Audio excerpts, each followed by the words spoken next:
A la salida de su colegio murió apuñalado un escolar de 17 años. Quien lo atacó es otro adolescente y ex compañero de la víctima.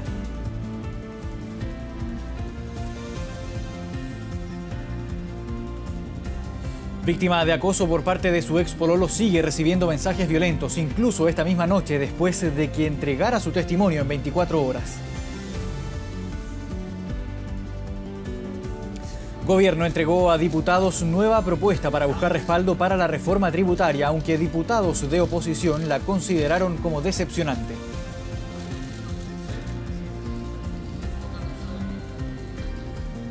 ¿Cómo les va? Muy buenas noches. Bienvenidos al resumen informativo de la jornada en esta nueva edición de medianoche. Un escolar de 17 años murió de 2 puñaladas a la salida de un colegio en la comuna de El Bosque. El homicida es otro adolescente, un ex compañero de la víctima.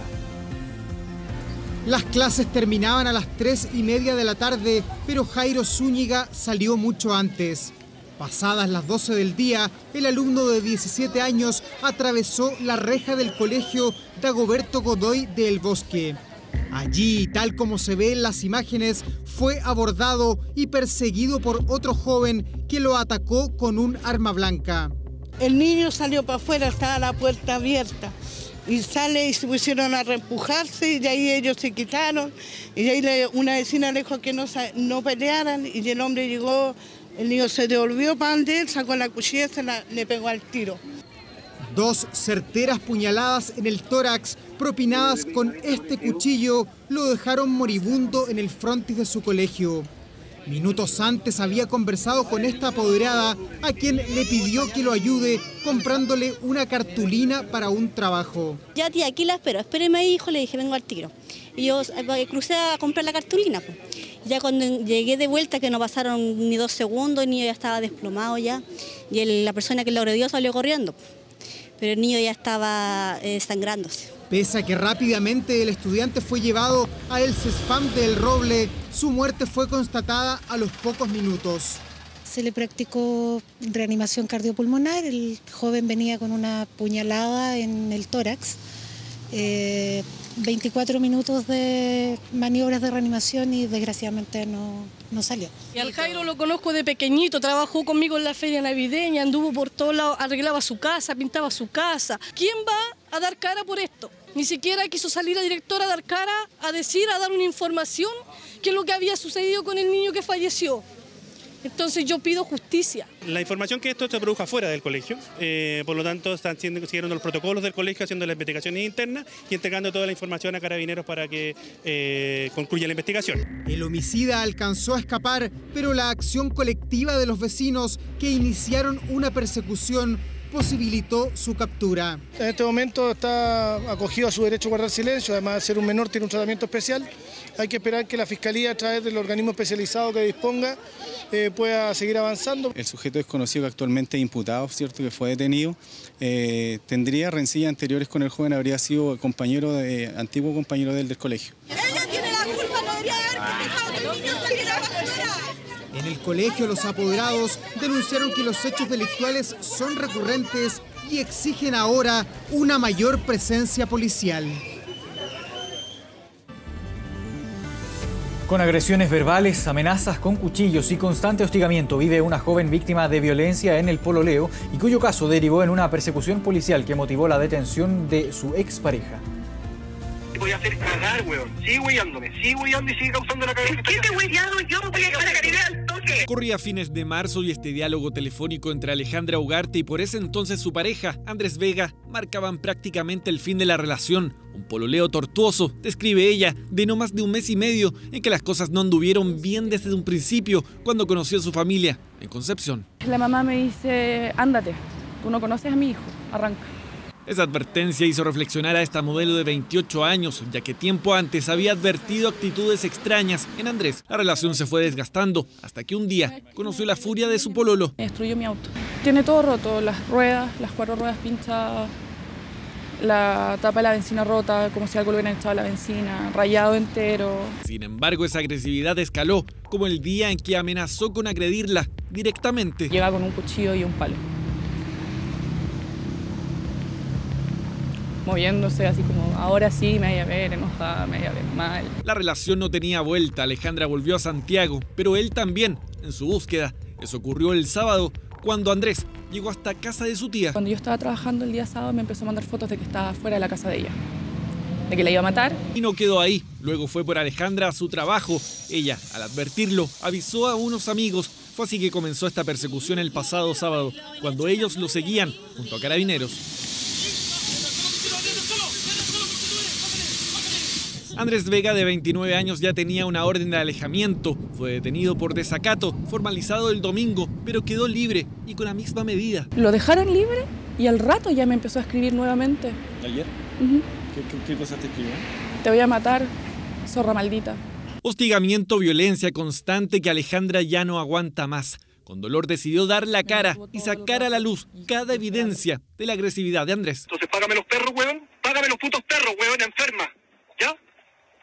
Eso fue tu responsabilidad, Andrés. No fue mi puta responsabilidad, fue por estar contigo. No quiero más, estoy cansada. Estoy súper cansada. El caso llegó a conocimiento del Ministerio de la Mujer. Las leyes hoy no ayudan en cuanto a la violencia en el pololeo. Se está reimpulsando el proyecto de ley integral contra la violencia hacia la mujer. ¿Qué busca? Se penaliza la violencia contra la pareja sin convivencia o el pololeo, que vendría siendo este caso, y además se endurecen las sanciones y, en fin, tiene una serie de modificaciones que son muy importantes y ordena la legislación. Alejandra tiene miedo, está desesperada. Solo pide una mano, urgente, y poder vivir en paz. No quiero más.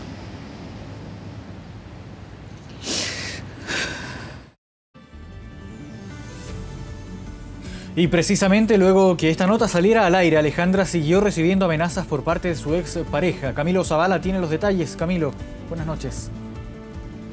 Hola, ¿cómo estás, Marco? Buenas noches. Sí, conversamos con ella y este sujeto, apenas terminó esta nota, le dijo lo siguiente: ya andas llorando en la tele. La amenazó así, tal cual, de esta manera, a esta joven de tan solo 28 años y que pololeó tan solo un mes con este sujeto que pasó a control de detención durante este fin de semana, luego de esa persecución cuando fuera detenido, y como lo vimos ahí en la nota que salió hace pocos instantes. Fuimos a eso de las 9:30 de la noche para conversar con ella y ver si este sujeto, este hombre, le enviaba mensajes amenazándola. Y sí, lo hizo. Lo ven ustedes ahí, cómo está ella, muy mal, ya no sabe qué hacer. Lo que ha hecho es refugiarse en su círculo más íntimo, en su círculo más cercano, y dice que vive escondida. Pide que por favor las autoridades se hagan cargo de este sujeto porque ella no puede vivir más así,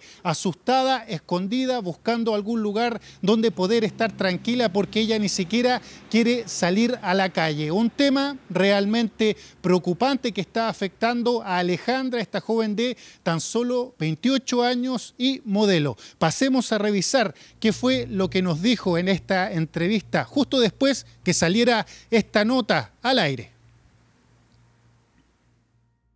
Gracias a Dios se hizo público y me han escuchado y ahora siento que me están poniendo atención. Mi vida está en peligro. Ojalá no sea una muerta más. Ojalá no me maten. Quiero seguir viviendo, quiero retomar lo que era mi vida. Él me siguió mandando mensajes. Y no se va a cansar, me hace videollamada. Y ya no hay respuesta de tu parte. Yo no le respondo nada, no le voy a responder nada. Bien, pasamos a revisar otras informaciones porque a eso de las 20 horas se vivió un voraz incendio que afectó a un campamento justo en el límite entre Las Vizcachas y Puente Alto.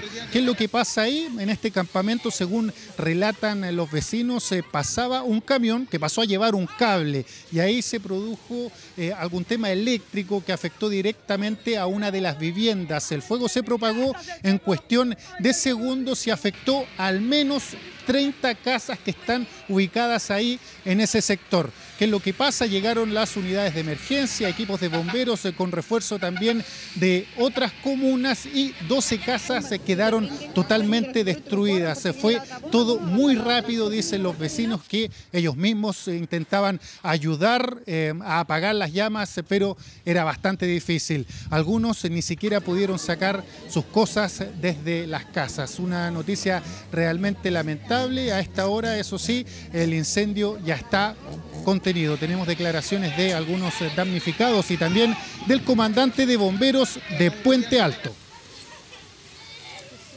Terrible, no, nadie sacó nada, nos quemamos a puerta cerrada.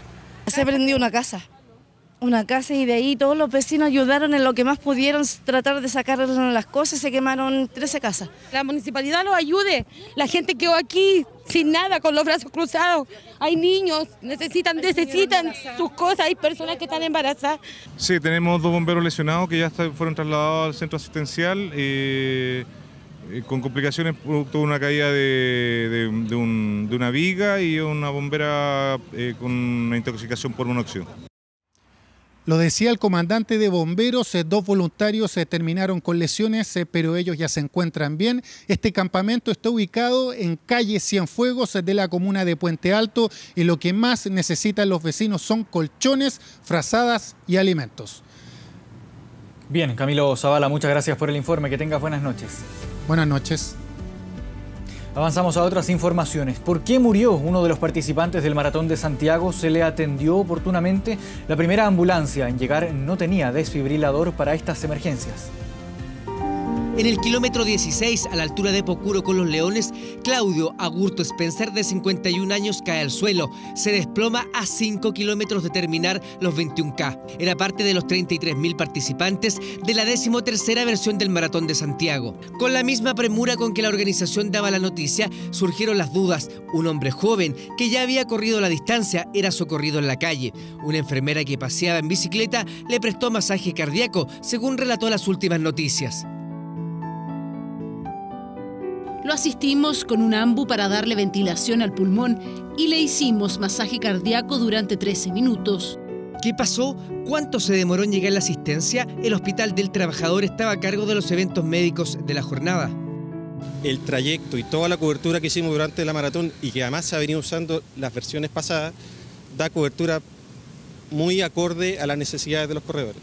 Sin embargo, quienes participaron aseguran que el calor fue factor, más de 30 grados a la hora de la carrera. Son mucho calor, se acortaron mucho porque igual uno se desgasta doble que uno debería gastar cuando está corriendo sin calor.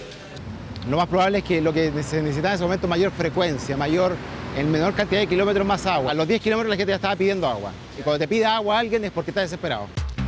Desde hace un tiempo el Maratón de Santiago no es federado. Muchos competidores creen que ha perdido en calidad e infraestructura. Otra duda que se cierne es la velocidad con que Claudio Agurto fue socorrido. El Hospital del Trabajador aclaró que el primer llamado se recibió a las 11:39 informando de un paciente con dificultad respiratoria y color azul. 6 minutos más tarde llega la primera ambulancia sin desfibrilador. A las 11:50 llega un segundo equipo en moto con desfibrilador automático. 20 minutos más tarde llega otra ambulancia y lo trasladan a la Clínica Santa María, donde se constata el fallecimiento. Pero, ¿por qué la primera ambulancia no llegó con desfibrilador? Más que requisito, nosotros tenemos cobertura en toda la carrera.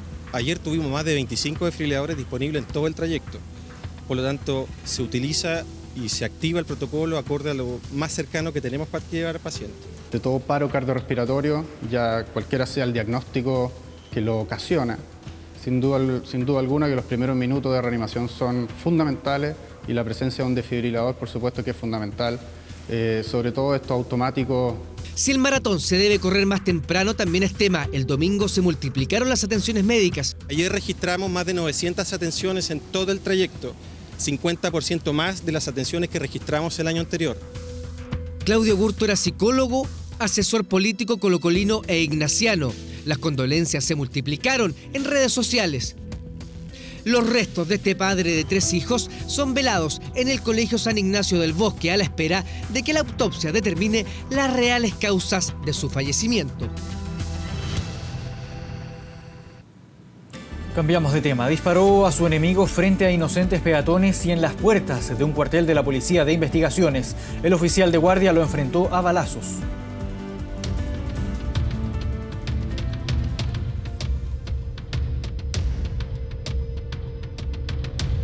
El caminar era tranquilo, también el tránsito. Pleno centro de Santiago, esquina Munátegui con Rosas. Misma calma interrumpida abruptamente por esto. Se acaban de escuchar como 8 disparos, fue justo afuera de la PDI. Esto que vimos anoche no es normal, no es un barrio que sea conflictivo. En realidad igual es súper tranquilo porque tenemos a la PDI acá, es raro que alguien se venga a balear aquí mismo.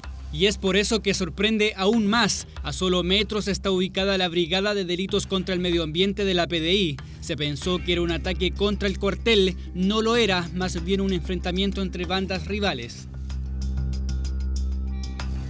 Los disparos eran contra estas dos personas, según la policía de nacionalidad extranjera. Uno de ellos toma distancia, sabía lo que venía, el otro discute con un desconocido. La conversación duró poco. Por motivos que se investigan y al parecer por rencillas anteriores, sostienen una discusión con dos transeúntes. Fue en ese momento cuando un detective de guardia del cuartel PDI salió a repeler el ataque. Se identificó, los desconocidos desistieron de la orden, hubo disparos cruzados, intentaron la fuga, lo consiguieron.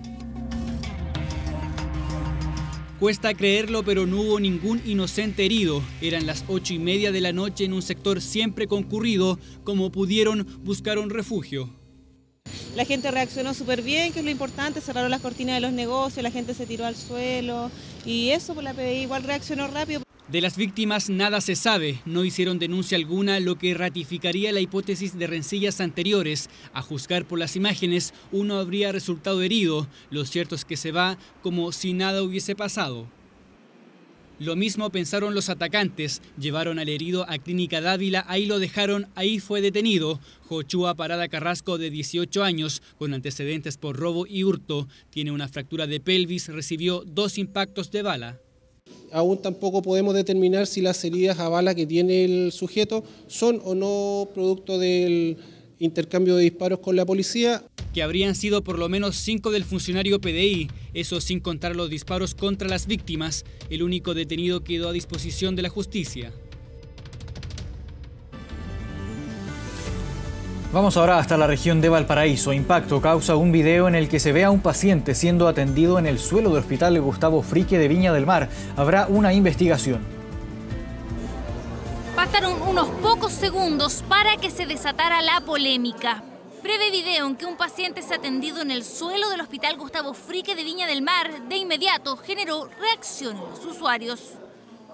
Pero si no hay otra posibilidad. Los cabros, la gente tratan de hacer lo mejor que pueden ellos y no dan abasto. No es correcto. De alguna manera pongan algo para tenernos en alto, pero no en el suelo, si no es un animal. Indigno, totalmente indigno. ¿Cómo se le ocurre un hospital con esta categoría?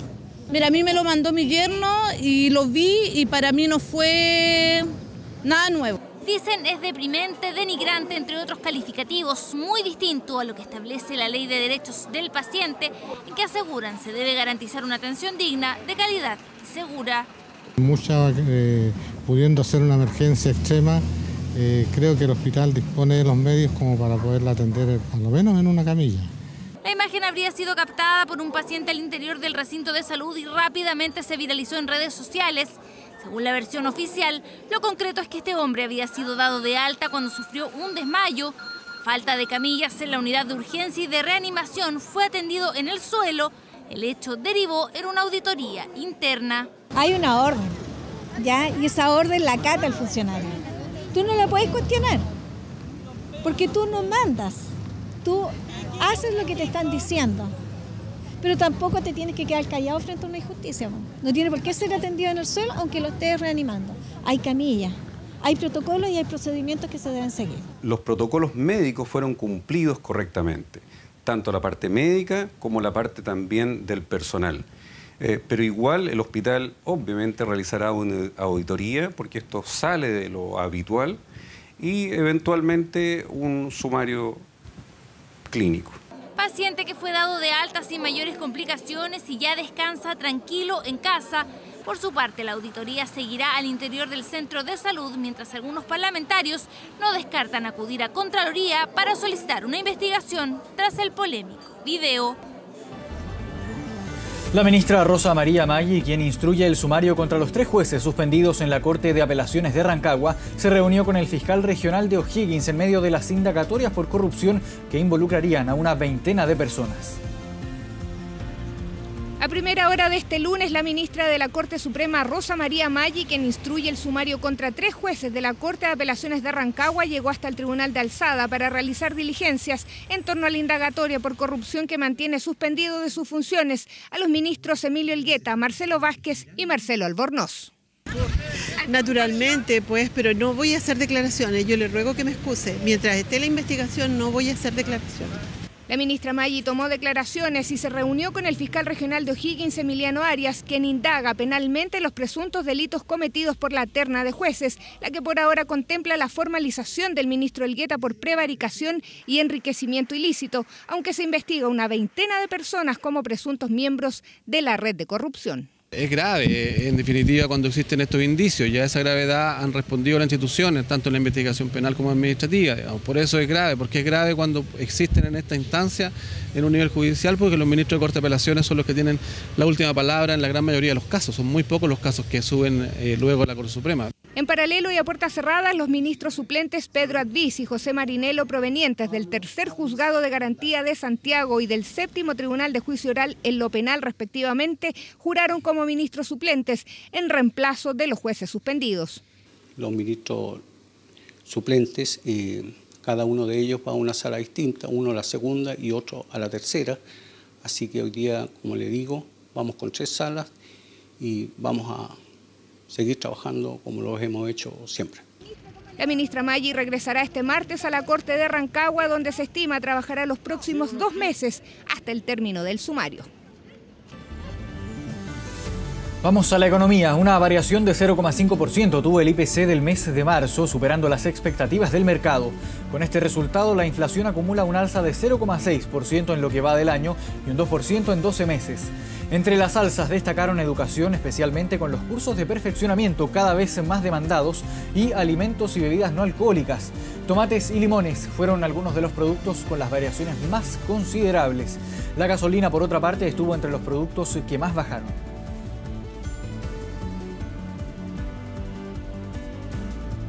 Y el Metro de Santiago lanzó la nueva línea telefónica para denunciar acoso sexual. El número 1488 servirá para quienes se sientan víctimas y también testigos. La línea estará a cargo de 6 personas que fueron capacitadas por la Policía de Investigaciones y también por el Servicio Nacional de la Mujer y Equidad de Género. El servicio de denuncias estará disponible en todos los horarios en que el metro esté funcionando.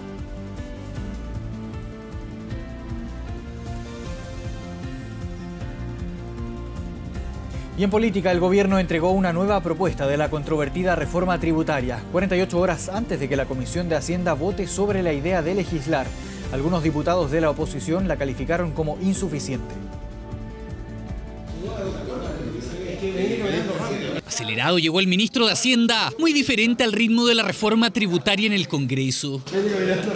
Solo 48 horas que la Comisión de Hacienda vote sobre la idea de legislar, los ministros Larraín y Blumel expusieron ante la instancia las llamadas medidas progresivas compensatorias para convencer a la oposición. Se ha dicho por la prensa de que esta reforma está en la UCI, y no está en la UCI, está en su escritorio. ¿Y usted es el responsable de que esto salga o no salga? Mi primera mirada sobre esto es decepcionante, lo quiero decir con todas sus letras, respecto de lo que yo esperaba después de las conversaciones, después de los titulares señalados. Las nuevas medidas en conjunto lograrían recaudar 471 millones de dólares, incluyendo, entre otros, impuestos a los retiros de seguro de vida con ahorros. A nosotros nos parece por ahora insuficiente. El núcleo central del conflicto, de la diferencia, es que el proyecto rebaja impuestos a personas de altos ingresos y le sube el impuesto al resto de los chilenos. Es evidente que hoy día la oposición en Chile no es una sola, sino que hay sin duda fracciones dentro de ella de aquellos que son más dialogantes y más dispuestos a avanzar. ¿Ministro queda con confianza de cara al día miércoles? Yo nunca pierdo la confianza. Para mí sería completamente inexplicable que no pudiéramos legislar en un tema que es de tanta importancia para la clase media, para las pymes. Creo que sería difícil de entender. La urgencia simple del proyecto clave para la moneda vence este jueves. 24 horas antes, la Comisión de Hacienda votará la idea de legislar. Será este el primer gran examen de la reforma tributaria del gobierno en el Congreso. Internacional. Con un video donde la persigue por las calles de la capital de México, el cantante español Miguel Bosé volvió a interpelar a la exmandataria y alta comisionada para los derechos humanos de la ONU, Michelle Bachelet, quien se encuentra de gira en el país azteca. Bosé persiguió a Bachelet hasta el hotel donde estaría hospedada sin tener éxito. Su video se suma así a los 13 ya antes publicados por el cantante, en los que le exige a la expresidenta tomar acciones concretas por la situación en Venezuela. La alta comisionada no se ha referido a las constantes insistencias del español, quien en su video dijo que la seguirá buscando.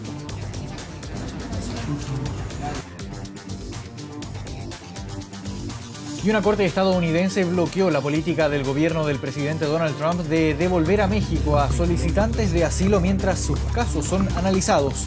La decisión, que puede ser apelada, pone fin, al menos temporalmente, a los protocolos de protección al migrante diseñados para solicitantes de asilo no mexicanos que entren por esa frontera con Estados Unidos. La política, bautizada por Trump como Quédate en México, buscaba detener a los grandes flujos de migrantes en la frontera, los que alcanzaron los niveles más altos en una década.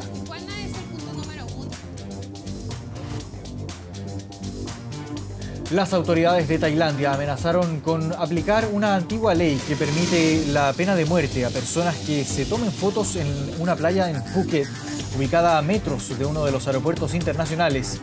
La medida busca evitar que principalmente los turistas pongan en riesgo su integridad en el intento por sacarse una foto con los aviones pasando y al mismo tiempo resguardar la seguridad de las naves, ya que algunos pilotos habrían argumentado que se distraen con los turistas. De acuerdo a la ley tailandesa, distraer a un piloto en vuelo puede tener entre 20 años en prisión hasta cadena perpetua y pena de muerte.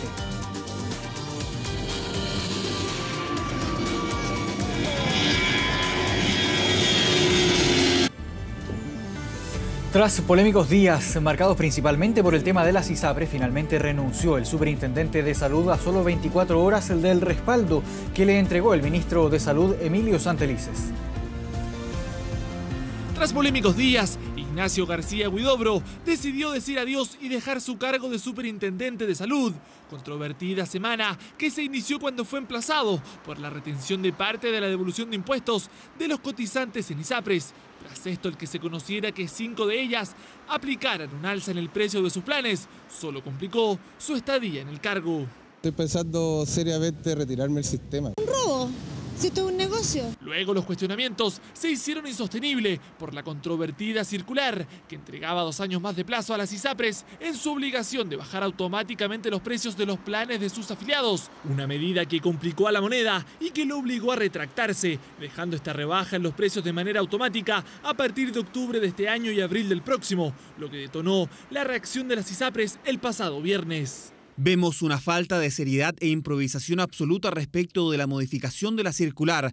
No hay certeza de nada en este sector. Es inaceptable el nivel de incertidumbre y la improvisación que han mostrado las actuales autoridades de salud.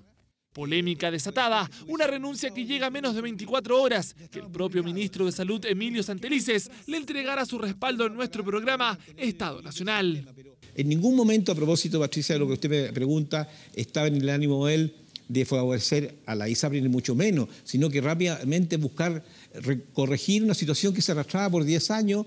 Ha renunciado, pero hoy lo que más me importa es que la gente repare el daño que se le ha producido por parte de la ISAPRE. Yo creo que el gobierno hace bien. La verdad es que quedaba muy poco espacio para que uno pudiera seguir teniendo la confianza en el sistema que hoy día ya está resquebrajada. Desde la superintendencia se refirieron solo a través de un comunicado que confirmó que la renuncia será efectiva a partir del 3 de junio.